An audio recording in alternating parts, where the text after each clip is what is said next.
Both the Detroit Red Wings and the Chicago Blackhawks are original six teams looking to take major strides this upcoming season. The Red Wings want to make the playoffs and possibly make a deep run, while the Blackhawks are looking just to get back into playoff contention. So today we're going to take a little side-by-side comparison of each team's offseason and then give them each a letter grade. Hey everybody, welcome into Clearing the Benches, your one-stop shop for hockey content. If you go ahead and hit your subscribe button right now, you'll be sure to be in on all of our future videos. Well, both of these teams have been very, very busy this offseason.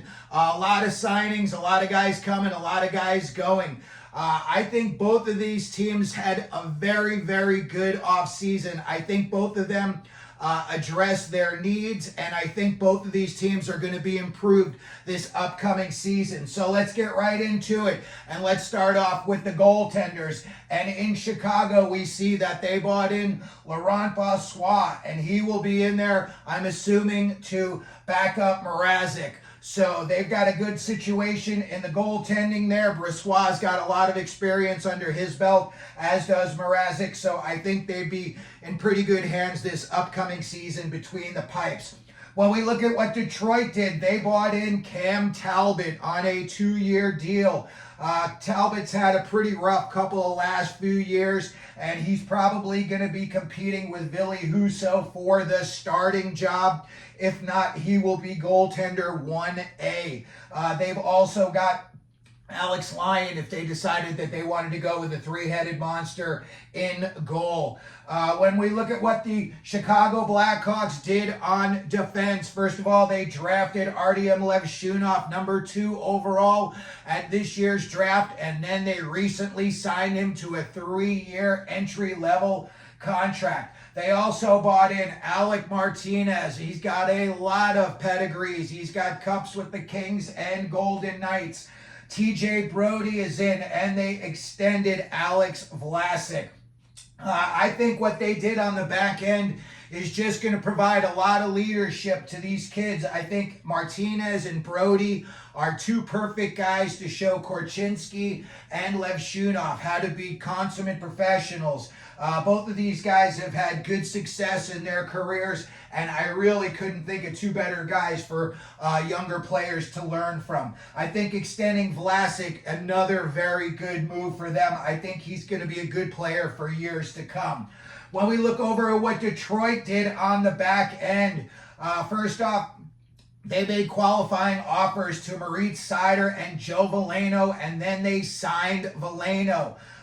They also signed Axel Sandin Pellikka, ASP, to his 3-year ELC. So there's a possibility he makes the team this year. We're going to be seeing him in the NHL. Also, the Red Wings bought in Eric Gustafsson, who played for the Rangers this year, on a 2-year deal. Heading back over to Chicago and looking at what they did at forward. And I think this is I think they did a really good job addressing two situations, scoring and depth, and they got plenty of it this offseason.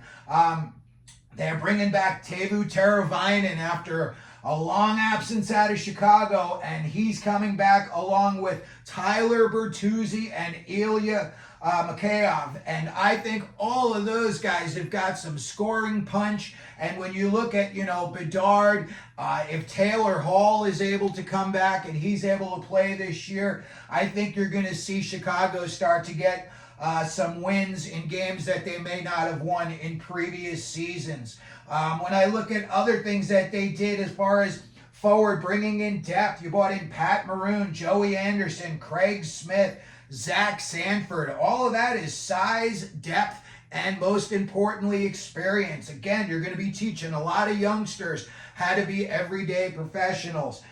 They also bought in 2 guys, Cole Gutman and Martin Misiak, and I think both of them will be playing down in the AHL in Rockford. When we take a look at what the Detroit Red Wings did up front in their forward position, and I think they hit a home run on this trio. They bought back Patrick Kane. They also signed Vladimir Tarasenko, Tyler Mott. I think all of those guys are going to prove to be very valuable this year for the Red Wings. They also made qualifying offers to Lucas Raymond and Jonathan Berggren. So we'll have to take a look and see what happens with that. I'm pretty sure they're going to get Lucas Raymond signed up pretty soon. So that'll go very well for them in the future. Also, they were able to not only draft, but already sign their first-round draft pick, Michael Branzig-Nygaard, who I absolutely think is going to be a stud in the NHL for years to come.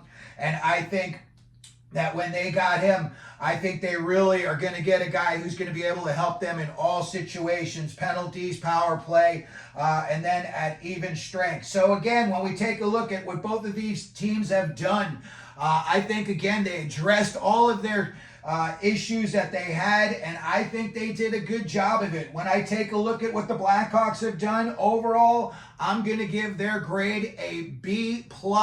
And I say that because they added a lot of skill and protection to put around Bedard, Kurashev, and if Taylor Hall is able to come back, you know, that's going to be just an extra added weapon that people have kind of forgotten about how skilled he is. So even if he's 2/3 of the player that he used to be, if he's able to get some time in with Connor Bedard, I really think that he's going to be able to help this team.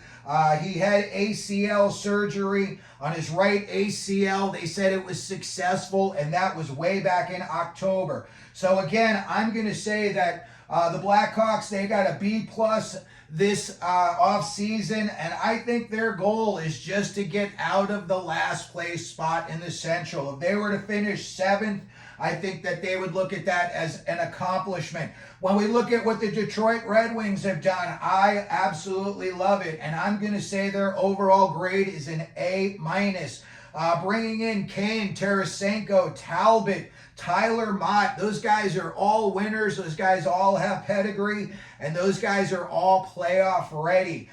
They're all going to be able to help this team right now. Again, Michael Branzig-Nygaard, I don't know if you're going to see him this year in the NHL, but in the future, he's definitely going to be helping them, and you may see him and Axel Sandin-Pellikka get a cup of coffee with the Red Wings at some point during the season. I think overall, again, an A-, and you know, their goal this year is to make the playoffs, but they're going to need to stay healthy. I think if they're able to do that, I think if they're able to get some steady goaltending from the trio that they've got in there, they could possibly make a good playoff run. So that's going to do it for our video today. Let me know what you think of the Red Wings, of the Blackhawks, their off seasons. Who do you think had a better off season? If you like any of the acquisitions, if you don't like any of their acquisitions, if you could, please hit your like button. If you want to share the video, that would be awesome. Hit your subscribe button, please. And as we always do here at Clearing the Benches, let them know you're out there.